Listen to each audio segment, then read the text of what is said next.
5 makanan yang baik untuk saraf. Yang pertama sayuran hijau. Mengapa baik? Karena kaya akan vitamin K, folat, lutein, beta karotin, vitamin C, magnesium yang mendukung kesehatan pada sel saraf dan otak. Contohnya bayam, kangkung, brokoli. Kemudian yang kedua, kacang-kacangan dan biji-bijian. Mengapa baik? Karena merupakan sumber protein nabati, serat, dan mineral, yaitu magnesium yang penting untuk sistem saraf. Biji rami dan chia seed juga merupakan sumber omega 3 nabati. Contohnya pada kacang almond, kenari, kacang mete, biji chia, biji rami, kacang merah. Kemudian yang ketiga, buah beri. Mengapa baik? Karena kaya akan antioksidan, vitamin C, folat, dan kalium yang membantu melindungi saraf dari kerusakan dan mendukung aliran darah. Contohnya stroberi, blueberry, dan raspberry. Yang keempat, alpukat. Mengapa baik? Karena merupakan sumber asam lemak tak jenuh tunggal yang sehat untuk otak dan pembuluh darah. Contohnya bisa dikonsumsi langsung atau ditambahkan dalam makanan lain seperti salad. Yang kelima, tahu dan tempe. Mengapa baik? Karena merupakan sumber protein nabati yang baik.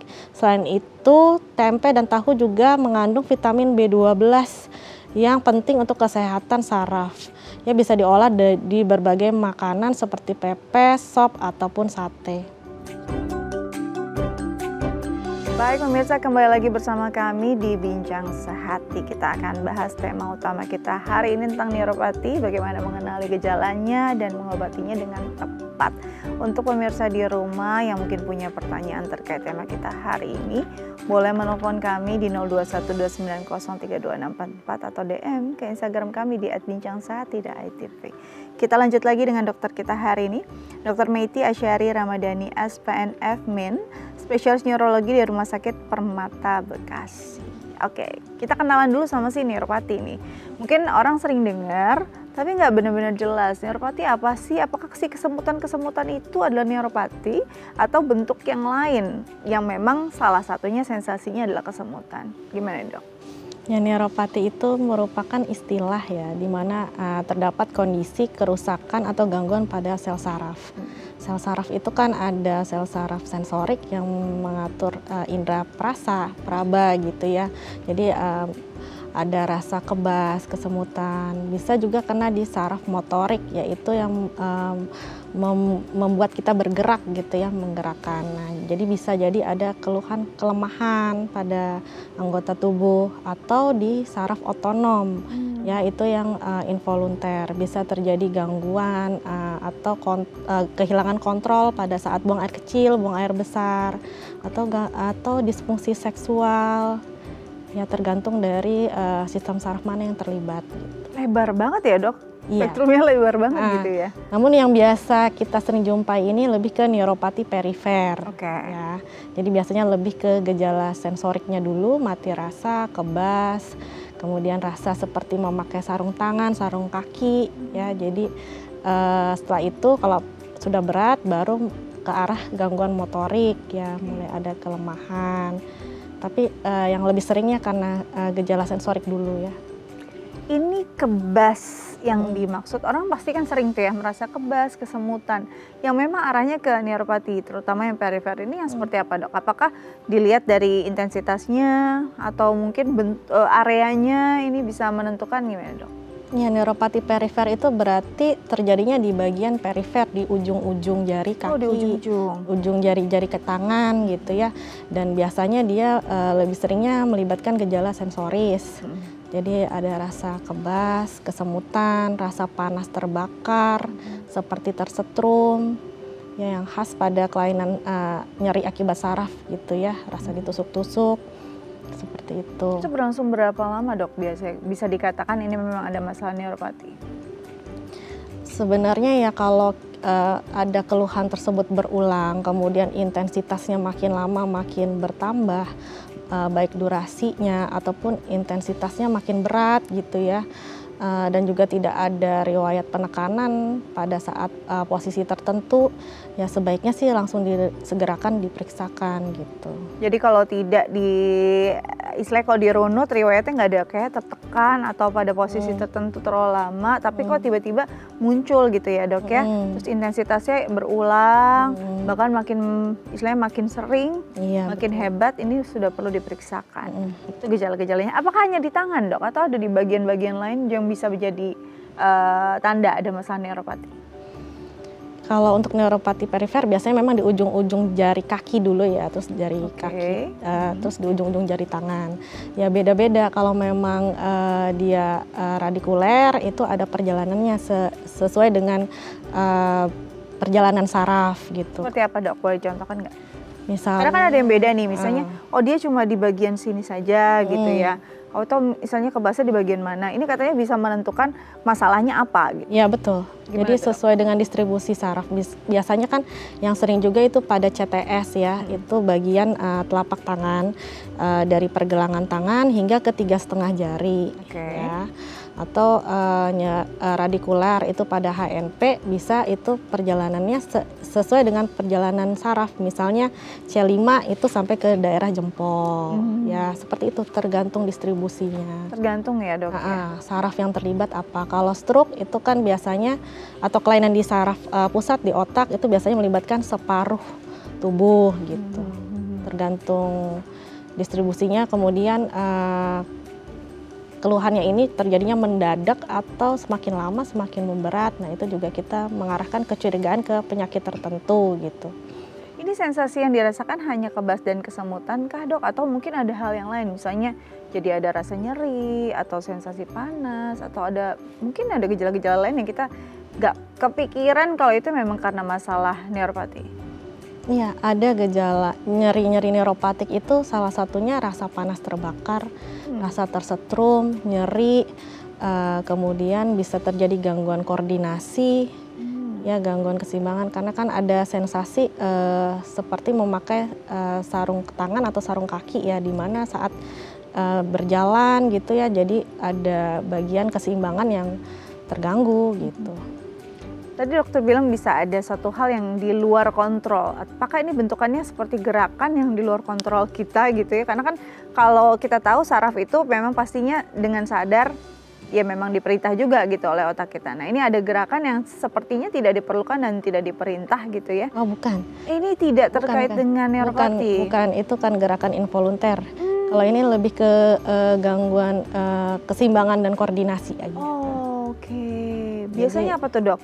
Jadi kepleset, jatuh atau gimana? Jadi kayak oleng, kemudian rasa sensasi seperti ingin jatuh ya, seperti itu. Oh justru yang seperti itu ya yang akan muncul ya dok ya? Betul. Bukan seperti ada gerakan yang kayak out of control kita, bukan gitu ya? Bukan seperti dyskinesia gitu, bukan. Jadi hal-hal ini nih yang jadi satu guideline ya untuk kita mengenali adalah adanya masalah neuropati. Betul. Biasanya siapa sih yang potensial akan merasakan ini dari segi usia ataupun gender dok? Biasanya sih memang pada dengan pasien dengan usia lanjut gitu ya, kemudian adanya riwayat keturunan, adanya penyakit hipertensi, terus kencing manis atau diabetes, penyakit ginjal, penyakit hati, kemudian adanya riwayat konsumsi alkohol, merokok, ya gaya hidup yang tidak sehat gitu, ya itu bisa memicu untuk jadi neuropati. Itu sangat bisa jadi satu pemicu atau penyebab ya dok ya. Betul. Nah dok, kalau kita bicara tentang tadi dari segi usia, ini paling seringkah lansia akan merasakan ini? Atau mungkin sekarang udah mulai bergeser, anak muda yang produktif juga udah mulai punya masalah neuropati karena lifestyle-nya? Betul. Ya, jadi sebenarnya untuk neuropati perifer terutama itu paling sering disebabkan oleh diabetes. Ya, jadi kadar gula darah yang terlalu tinggi dan tidak terkontrol ini bisa menyebabkan kerusakan karena bersifat kan racun ya terhadap tubuh kita. Ya, juga termasuk komplikasinya itu neuropati. Jadi apabila ada riwayat diabetes ya penting untuk dijaga kondisinya supaya kadar gula darahnya normal gitu, nggak cuma minum obat aja. Nah kemudian ada beberapa kondisi seperti cedera fisik, cedera olahraga tertentu bisa menyebabkan trauma pada saraf. Adanya sekarang kan lagi marak autoimun. Nah, Betul. beberapa jenis itu bisa menyebabkan kerusakan seperti pada Guillain-Barré syndrome, penyakit lupus, adanya infeksi seperti HIV, penyakit kusta itu juga bisa menyebabkan kerusakan. Ataupun kondisi di mana tadi merokok, konsumsi alkohol ya. Kemudian ada beberapa obat-obatan juga yang dapat memicu neuropati. Oh iya, apa Ya, tuh, Dok? seperti obat anti TBC, kemudian obat anti HIV, kemoterapi itu bisa Menyebabkan menyebabkan neuropati, ya. neuropati. Ini neuropati sendiri sifatnya sebenarnya akut atau kronik sih, Dok? Biasanya kronik ya, jadi dia gradual, perlahan makin lama makin meningkat intensitasnya, durasinya, frekuensinya. Dan ini bisa dirasakan sepanjang hidup seseorang kalau nggak ditangani begitu ya? Ya kalau memang kerusakannya memang sudah berat, dia bisa permanen dirasakan. Wow, dia akan terus merasakan gangguan tersebut gitu ya? Ya, apalagi kalau sudah kebas ya, itu berarti kan kerusakannya sudah lebih lanjut. Namun apabila masih tahap-tahap awal ya masih bisa kita coba supaya dia bisa berfungsi dengan baik gitu dan akhirnya keluhannya bisa berkurang. Oke, jadi memang penting untuk mengenali di tahap awal. Nah, di tahap awal ini karena sensasinya, kesemutan itu sensasi yang sebenarnya common kita rasakan. Berarti kan untuk mengenali harus sadar dulu diri kita ya, Dok ya. Ada nggak hal yang mungkin bisa jadi guideline kita atau mungkin satu hal yang bisa kita lakukan untuk meyakinkan, oh ini sebenarnya kesemutan biasa dengan ini ada masalah neuropati. Ada nggak misalnya kalau kita kesemutan di tangan, ada gerakan tertentu yang kita lakukan dulu agar bisa meyakinkan, oh ini emang kondisinya cuma kesemutan biasa atau gimana? Sebenarnya sih tadi ya, kalau memang sudah berulang, intensitasnya bertambah, Oke. ya adanya penekanan, itu sudah disingkirkan ternyata masih ada terus, ya sebaiknya sih langsung diperiksakan saja. Karena kan mungkin agak susah ya membedakan. Kemudian walaupun tahu itu neuropati kan penyebabnya, kondisi yang mendasarinya juga kan harus Beda-beda dicari ya? tahu. Iya, Oke. gitu. Berarti ada pemeriksaan penunjang dong untuk bisa menegakkan diagnosanya ada masalah neuropati atau enggak. Betul. Nanti kita bahas ya, Dok ya, tapi usai jeda. Pemirsa jangan kemana-mana, tetap bersama kami di Bincang Sehati.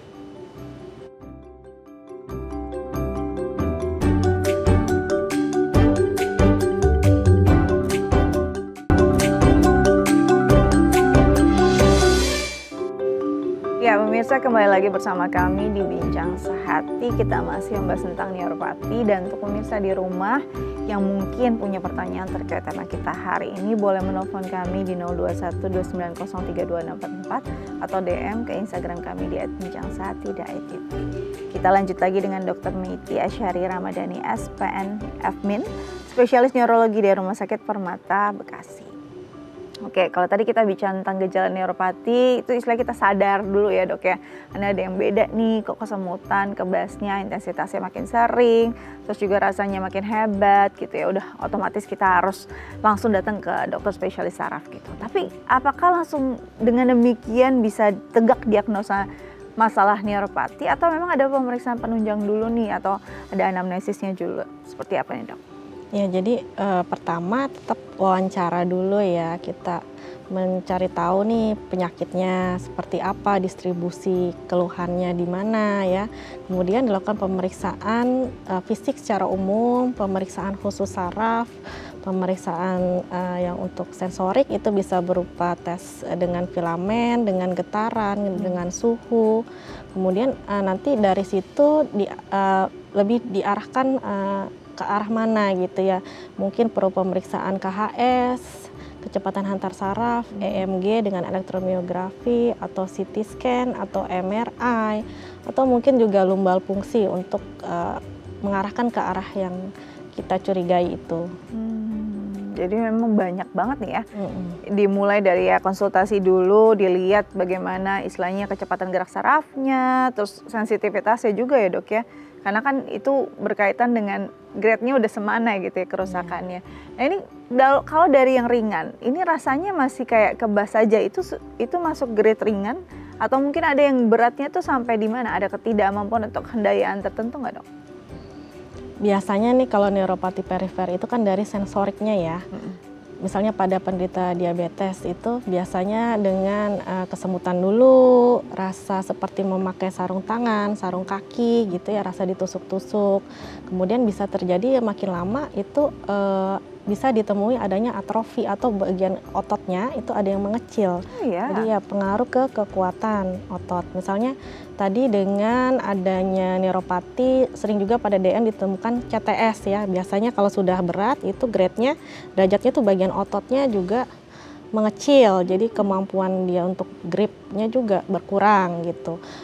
Atau yang lanjut bisa terjadi gangguan fungsi otonom di mana terjadi gangguan disfungsi seksual, gangguan kontrol buang air, ya konstipasi, diare bisa. Ini gangguan kontrol buang air yang dimaksud, jadi benar-benar dia tidak ingin buang air, pokoknya loss gitu aja dok? Iya, tidak bisa mengkontrol. Jadi misalnya nih dia tidak tahu, tiba-tiba keluar gitu. Iya. Tanpa ada rasa, istilahnya kan kalau mau buang air itu ada rangsangan terlebih dahulu gitu ya.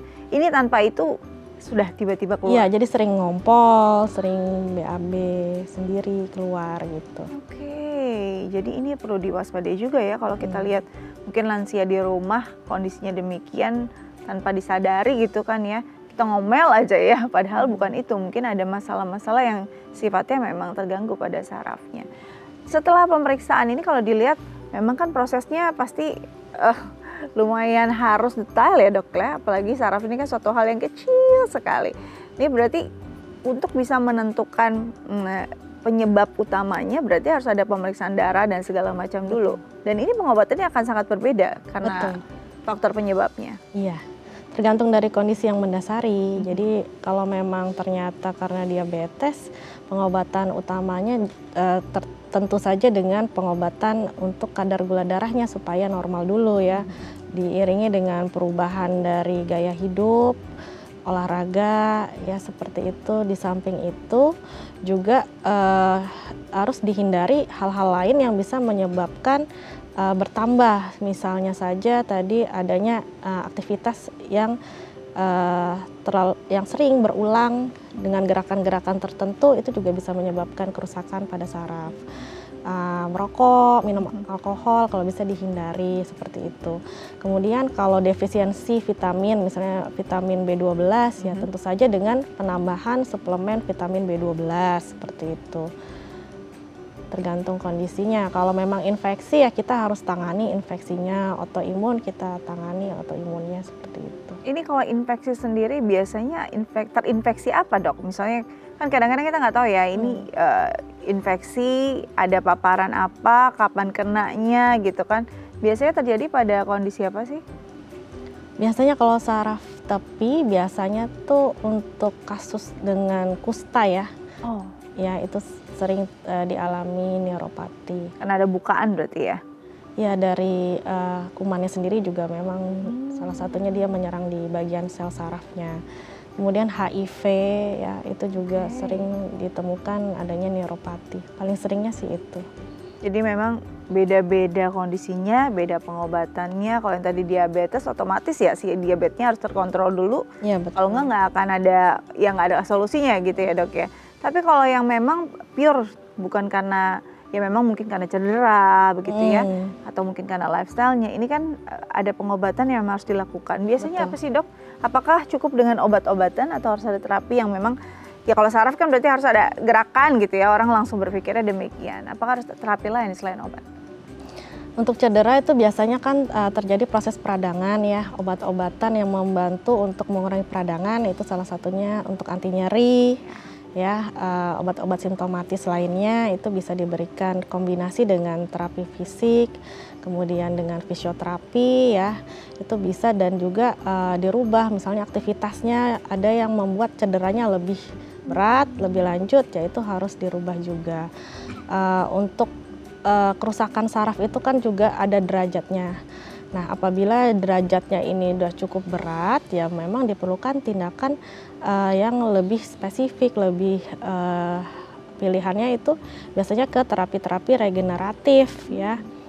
Kalau sekarang kan sudah berkembang, kalau zaman dulu kan istilahnya nih ada kerusakan, ya sudah mau bagaimana. Tapi sekarang sebenarnya sudah berkembang terapi regeneratif, di mana kerusakan-kerusakan itu masih ada kemungkinan bisa untuk pulih gitu. Oke. Jadi masih banyak kemungkinan untuk pulih gitu, Dok? Ya, dengan berkembangnya teknologi di bidang kedokteran, sekarang sudah ada terapi regeneratif, misalnya dengan sel punca, ya, kemudian dengan sekretom, ya, dengan PRP, ya itu bisa membantu untuk pemulihan lebih baik gitu. Ini menarik karena ini memang lagi hits juga ya, Ya, si betul. sekretom, sel punca. Nah ini kan berarti penanganannya memang harus juga pantauan dokter yang tepat begitu kan? Betul. Akan biasanya ditaruh di posisi mana nih, Dok? Apakah memang di area yang orang mikirnya kalau sakit itu kebasnya di sini ya di sini gitu kan? Ini padahal sebenarnya kan pusatnya mungkin bukan di situ kan? Makanya seringkali dipijet di area tersebut begitu kan? Nah ini kalau mungkin dengan kecanggihan teknologi sebenarnya tata laksana yang tepat seperti apa? Sebenarnya kalau sarafnya di perifer ya, maksudnya di tepi gitu, kita bisa lebih dekat dengan lokasi cederanya lebih bagus gitu ya. Namun sifatnya ini kan sebenarnya dia diberikan, nanti dia akan berputar ke seluruh tubuh, memperbaiki yang rusak-rusak dimanapun. Cuman dia kan tidak spesifik nih daerah mana yang rusak. Nah, kita harus dengan dibantu fisioterapi. Jadi dia nanti akan kayak ada kemoatraktan yang menarik gitu, menarik si yang kita masukkan ini, entah stem cell-nya atau sekretomnya, nanti dia akan bekerja memperbaiki daerah tersebut dengan kita tarik dengan gerakan stimulasi fisioterapi gitu. Misalnya stroke gitu, stroke juga bisa kan dilakukan pemberian stem cell ya, tapi tetap harus dilakukan fisioterapi untuk menarik si selnya itu bekerja di bagian yang memang mau kita perbaiki. Jadi dia nggak, misalnya ada stroke, ada kerusakan ginjal, nanti dia malah benerin ginjalnya kan bisa juga gitu kan. Ya, kita tetap harus tarik dia dengan aktivitas stimulasi yang memang merangsang daerah tersebut gitu, mengirimkan sinyal bahwa ini rusak harus dibenarkan gitu. Baik, jadi itu ya dengan kecanggihan teknologi ini kita sudah bisa merasakan satu kemudahan ya, Dok ya. Ya, tapi memang pengobatan. Iya, itu takes time. Bukan. Kalau yang murah takes time, kalau yang mau cepat dan memang canggih ya mahal gitu ya. Iya. Tapi kalau yang regulernya, yang konvensional, biasanya akan minum obat seberapa lama, Dok, untuk masalah neuropati ini? Lama ya, berbulan-bulan ya. Tergantung kerusakan sarafnya tadi ya. Apabila memang sudah rusaknya berat ya bisa permanen ya, tidak bisa pulih. Namun yang tadi apabila dari awal gejalanya masih tahap awal ya mungkin bisa diperbaiki. Namun ya tadi bisa saja pulihnya itu tidak 100% seperti sebelumnya gitu. Pilihannya ya ke regeneratif gitu kalau ya. Kalau mau cepat dan pulih 100% ya. Iya. Tapi duitnya ya, balik lagi gitu ya. Mahal. Masalahnya balik 100% nggak tuh nanti tabungan kita. Oke, itu dia tadi tips dari dokter. Nanti kita lanjut lagi, Dok ya, tapi usai jeda. Pemirsa, jangan kemana-mana, tetap bersama kami di Bincang Sehat.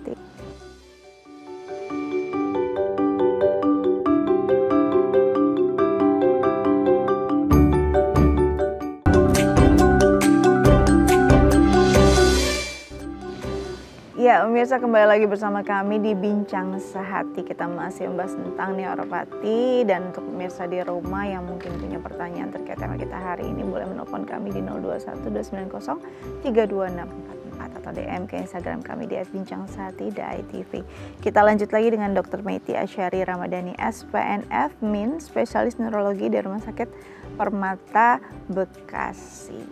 Oke, kalau kita bicara neuropati dan permasalahannya ini diturunkan nggak sih, Dok, secara genetik? Kan kalau kita punya, kita takut ya anak kita merasakan hal yang sama karena pasti mengganggu kualitas hidup seseorang.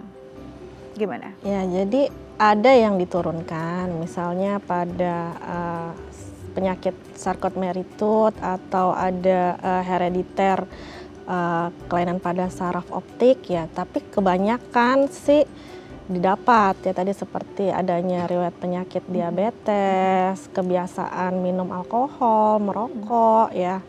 Jadi sebagian besarnya justru didapat.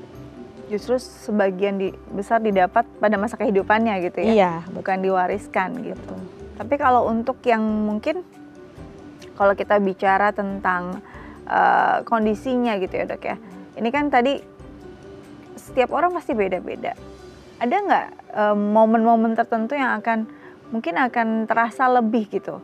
Misalkan di malam hari, di pagi hari, apakah akan ada rasa yang lebih hebat atau sensasi yang lebih hebat dan ketidaknyamanan yang lebih kuat gitu dengan waktu tertentu, atau mungkin terkait dengan suhu tertentu?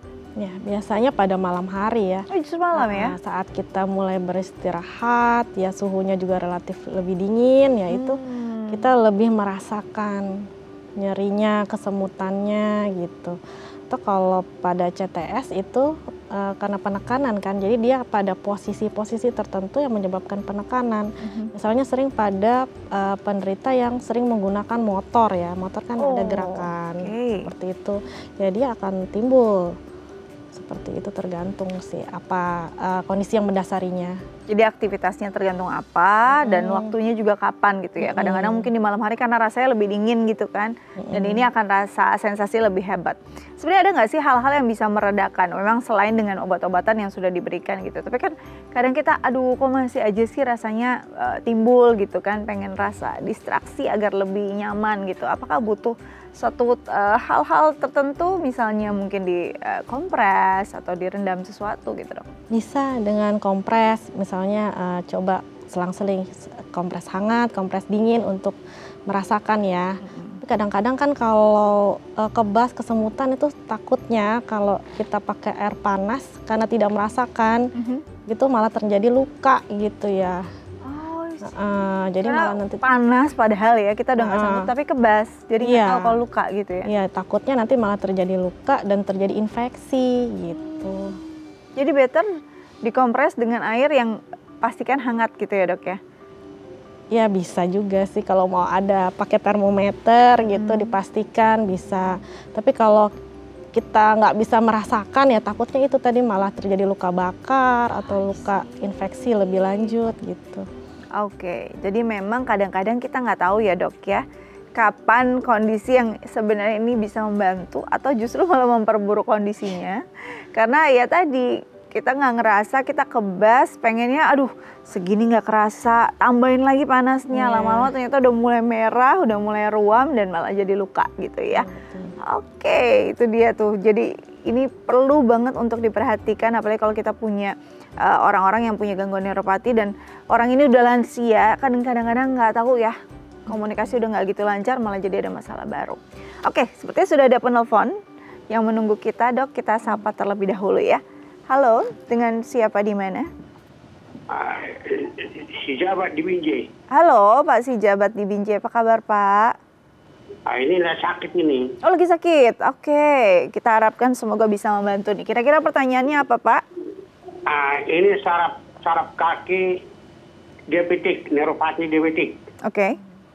Sudah saya penyakit gula udah 30 tahun. 30 tahun. Jadi kena saya, jadi sakit kali nih, udah kejang-kejang deh, kesemutan, nggak bisa tidur dibikinnya. Jadi dikasih obat apa namanya itu, rheumatik, obat nyeri. Oke. Supaya obat nyeri itu supaya bisa jadi enak dia dibius, dia tidur lah. Nggak bisa tidur bikinnya. Oke. Udah parah ini. Jadi Bapak ini sudah 30 tahun ya Pak dengan diabetes ya? Iya. Gejala yang diabetes yang neuropatinya ini sudah berapa lama Pak? Ini udah 4 tahun ini, di rumah aja dulu, nggak bisa keluar. Bapak boleh tahu usianya berapa? Umurnya 65 tahun. 65 tahun. Jadi yang ditanyakan apa ya gitu ya yang bisa membuat Bapak lebih nyaman begitu? Kita coba tanya dokter, ada sebelum kita tutup teleponnya, mungkin ada yang ingin ditanyakan lebih lanjut? Sudah minum? Itu aja, itulah dulu, karena efeknya itu banyak, termasuk kena TBAB. Pak Si Jabat, coba dokter akan mengulik lebih dalam lagi nih kira-kira seperti apa. Kita dengarkan dulu dokter mau tanya apa ke Bapak ya, silakan dok. Bapaknya sudah minum obat anti nyeri? Ya, obat anti nyeri itulah yang bikin bisa tidur. Oh, membantu ya dengan obat? Itu pun 2 kali seminggu saya minum, nanti karena obat nyeri itu bisa kena ke ginjal. Oke. Jadi sudah minum obat anti nyeri. Ada lagi dok? Gula darahnya sudah terkontrol belum Bapak? Itu sekarang udah mulai terkontrol karena sekarang hari itu enggak, sekarang udah insulin lagi, minum obat gula, insulin lagi. Oke. Obat gulanya apa ya Pak? Obat gulanya Janumet sama Amaril tinggi itu. Apa Pak, boleh diulangi?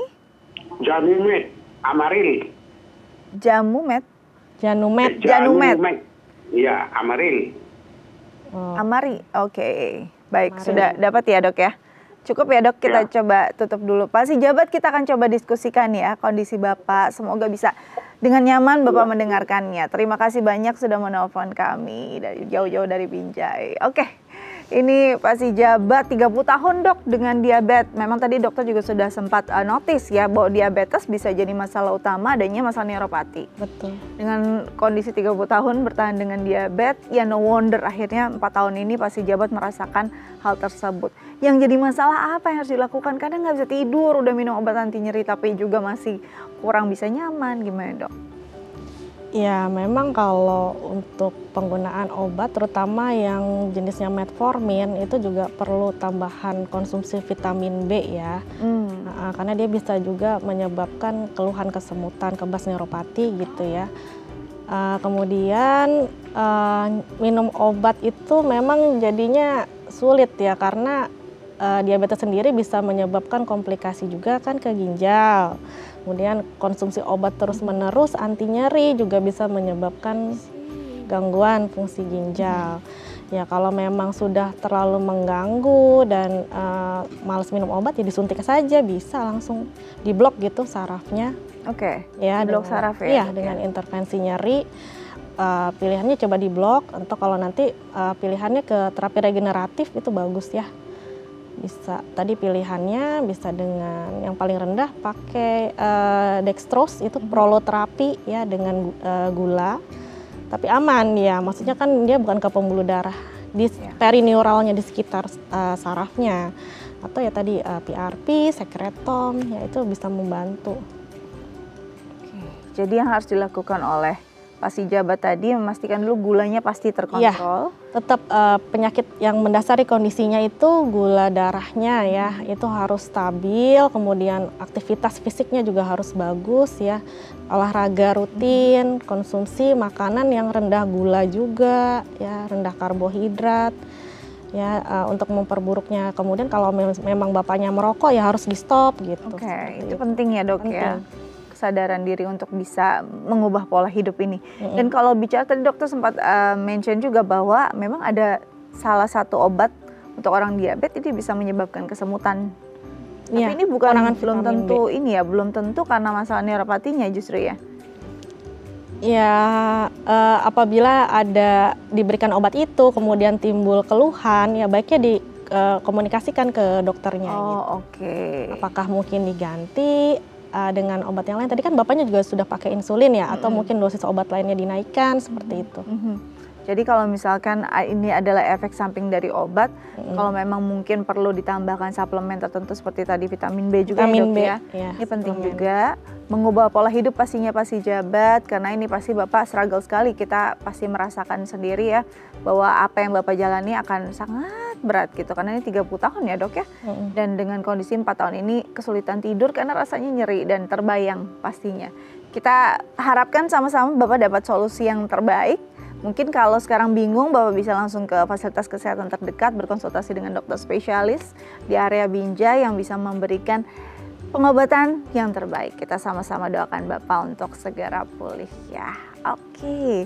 Wow, kalau kita lihat apa yang dirasakan Pak Jabat ini satu kondisi yang memang mungkin ya dok ya dirasakan banyak lansia. Dan kronis kan makin bertambah ya dengan perjalanan kondisi penyakitnya, komplikasinya juga semakin berat gitu. Apabila memang gula darahnya terkontrol juga tidak langsung perbaikan, itu butuh waktu berbulan-bulan di mana kadar gula darahnya itu stabil di kondisi kadar gula darah yang optimal, baru dia akan perbaikan. Memang butuh waktu yang cukup lama kalau untuk terapi konvensional saja gitu. Nah apabila mengharapkan ya hasil yang lebih cepat ya coba di blok sarafnya itu lebih cepat, lebih bisa menghilangkan nyeri itu. Ini kalau di blok saraf berarti saraf di area tersebut dimatikan? atau Ya, gimana? diberikan obat sementara untuk supaya sarafnya itu yang menghantarkan rasa nyerinya tidak aktif gitu ya. Oke, tapi tidak ada efek samping apapun ya dok ya? Atau ada? Ya, kalau Nggak ya, memang itu dok? kan sementara, tetap harus ke regeneratif kalau untuk pemulihan. I see, jadi bukan berarti mematikan secara permanen begitu ya? Iya. Ini sementara, paling tidak untuk membuat lebih nyenyak tidur aja gitu ya dok ya, lebih nyaman terlebih dahulu, dan ini bisa jadi satu solusi. Oke, nanti kita lanjut lagi dok ya, tapi usai jeda. Pemirsa jangan kemana-mana, tetap bersama kami di Bincang Saat.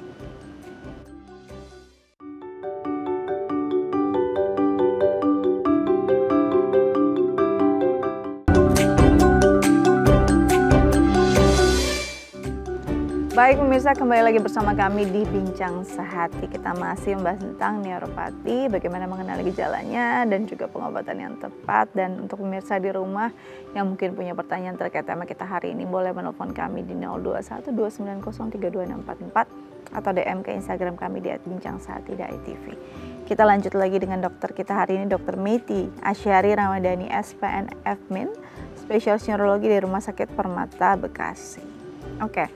Dok, kalau kita bicara tentang pengobatan neuropati ini kan ya takes time ya, nggak bisa cepat, nggak bisa instan, walaupun memang sudah ada teknologi yang canggih, juga perlu kesabaran dan konsisten. Apa jadinya kalau kita selama pengobatan on off? Kan pernah bisa aja ya kita merasa, udah kok udah enakan, udahlah saya nggak mau minum obat terus, nanti ginjal saya rusak. Itu selalu difikirkan orang-orang gitu ya, kalau kita punya pengobatan yang long term. Nah, apa yang terjadi ketika kita stop tengah jalan? Akan memperburuk kondisinya kah atau gimana? Ya, pastinya pengobatannya jadi tidak optimal ya. Kemudian tergantung dari kondisi yang mendasari, terutama apabila penyakit infeksi ya takutnya jadinya makin menurun. Kan kadang infeksi itu saat ini, hari ini, pagi masih oke, hari sorenya langsung perburukan, itu bisa saja terjadi gitu. Ya? Bisa. Yang pasti ya resikonya akan meningkat untuk terjadi perburukan gitu. Nah ini kalau dibilang ada yang mungkin seumur hidup harus melakukan pengobatan, ada yang kan mungkin dalam jangka waktu tertentu. Tapi kalau memang yang jangka waktu tertentu, apakah bisa dikatakan ini sembuh atau cuma tidur aja masalahnya? Nanti akan bisa kambuhan? Kalau neuropati perifer ya, sebenarnya kan dia lebih dominan rasanya itu kesemutan. Apalagi kalau memang karena diabetes gitu ya, tetap harus penyakit utamanya dulu tergantung kondisinya gitu ya. Kalau memang dia ada penyakit yang lain atau karena obat-obatan tertentu gitu misalnya, ya justru itu yang harus di stop, misalnya obatnya ini yang bisa menyebabkan adanya neuropati, kita coba kurangi dosisnya atau stop gitu juga bisa ya. Terus apakah bisa kambuh? Ya bisa sembuh, bisa gitu. Bisa kambuh bisa sembuh bisa, tergantung apa yang dijalani seseorang gitu ya, ya, dok ya? Bisa juga, memang neuropatinya ada 2 jenis gitu, bisa juga. Oh oke, bisa ada 2 jenis masalah neuropati dalam satu tubuh? Iya bisa. Wow, berarti sebenarnya yang harus dilakukan ya mencegah dong ya dok ya, jangan sampai kambuh, jangan sampai terkena. Pencegahan yang paling efektif yang bisa dilakukan agar orang tidak terkena masalah neuropati, untuk yang memang belum pernah atau mungkin yang sudah pernah menjalaninya dan sudah dinyatakan sembuh tadinya. Pencegahan secara umum pola hidup sehat ya, di mana makan makanan yang bergizi seimbang, kemudian olahraga rutin, tidur cukup, ya lebih ke konsumsi makanan-makanan yang membantu untuk kesehatan pada sistem saraf, itu juga bisa membantu ya. Hindari hal-hal yang bisa menyebabkan kerusakan saraf, misalnya tadi merokok, alkohol ya, kemudian pekerjaan yang melibatkan gerakan yang terus-menerus berulang gitu ya, itu juga kalau bisa dihindari. Berdiri atau duduk terlalu lama ya kalau bisa juga dihindari. Oke, baik. Jadi itu dia ya, better mencegah daripada mengobati, karena selain butuh waktu, butuh duit. Dokter, thank you sudah hadir di Bincang Sehati. Banyak banget tips hari ini yang berguna untuk pemirsa di rumah pastinya, dan untuk saya juga. Dokter tetap jaga kesehatan agar bisa terus menginspirasi. Thank you. Oke, pemirsa, gimana tips dari dokter kami sudah dicatat semua. Semoga berguna untuk Anda ya, untuk bisa menjaga kesehatan Anda dan juga keluarga Anda. Saya nggak bosan untuk mengingatkan mengunduh The Eye Plus di gawai Anda untuk bisa menggenggam inspirasi kapanpun dan dimanapun, dan pasti menyaksikan tayangan-tayangan unggulan dari The Eye TV. Akhir kata, saya Astia Dika pamit undur diri. Sampai jumpa di Bincang Sehati selanjutnya.